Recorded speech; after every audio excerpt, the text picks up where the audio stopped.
We've been doing commercial industrial work for 40 some years, and more recently in the last few years got into residential HVAC. Saw a great market for it in the area, and so that's been a real learning curve for us because residential is way different than commercial, as some of you could attest. I think Ron Harnish was probably one of the first people that challenged our thinking in regard to bringing on students with a half-day schedule. I remember my brother talking to him a while back, and PJ and I talked, and we're like, man, can we really do that? Does that make sense to try to bring a student on for half the day? Because we're a service company. I might have guys that are on the north side of Fort Wayne doing a project or whatnot, and so how do you get the student from, Norwell or Southern Wells or wherever they're coming from to the job site? And they're getting to 18, they can't drive one of our vehicles.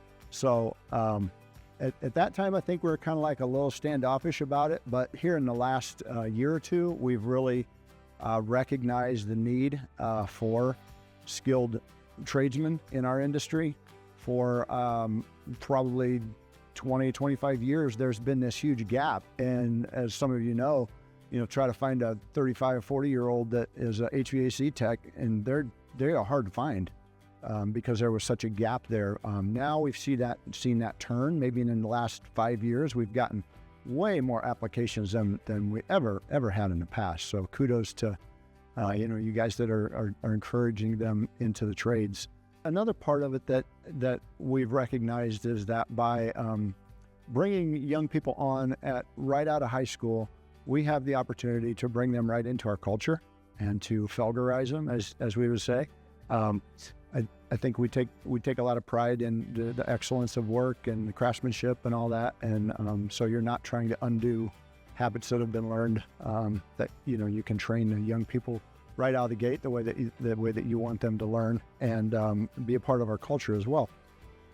So last year we took on 4 students from the Southern Wells HVAC program, and said, hey, you know what? We're going to try it. We're going to figure out how to make it work. It's not comfortable. We didn't think it would. We thought it would be more difficult than it is, actually, but it was more our open-mindedness to it. So when I bring a young person on, we tell them, hey, you're going to have transportation. You may be working in Fort Wayne. You may be working, down south at Marion or wherever we got a job going on. So you might not get a lot of time in, but you got to make it to the work site on your own, have reliable transportation. And then they start rethinking their big V8, truck versus a smaller car that gets a little better fuel economy. And 2 of the students that we brought on have transitioned into full-time employment, permanent employees, and they are just rock stars with our guys in the field.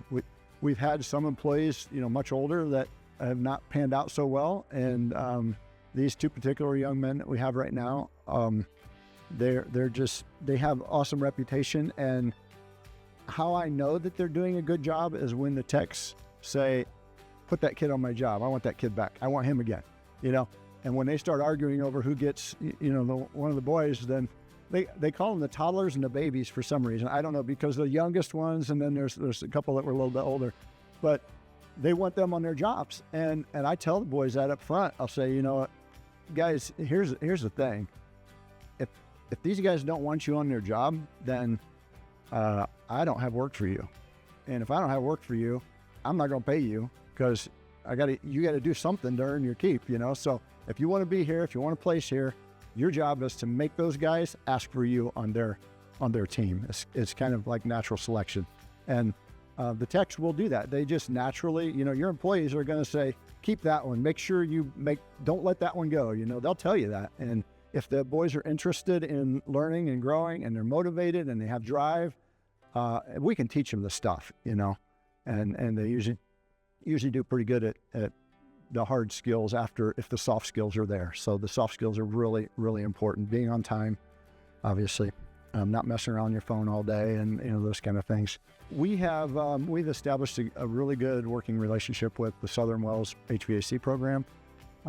Isaac Collins does an amazing job with the kids there. In fact, next week we're having the entire class to our shop to do just a field day for them to learn and understand what the HVAC looks like. We have a training room, so we're going to cook them some breakfast or cook them some lunch. I think they're coming at lunchtime, and then we'll have the afternoon with them. Probably break out the crane and do some different things. Maybe dress them up again in the outfit. And but yeah, we're really trying hard to embrace our relationship and do some training and education with them. Quinn is our director of marketing. He's going to put together some video around that, and we'll use that for some promotional things. So we're really excited about that.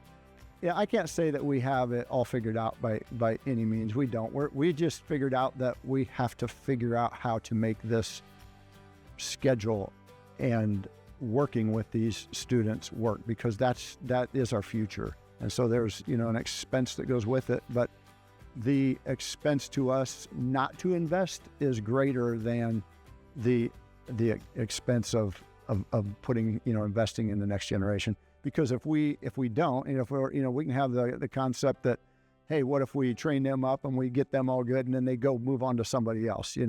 Yeah, that can happen, but the expense to doing nothing to us is a lot higher.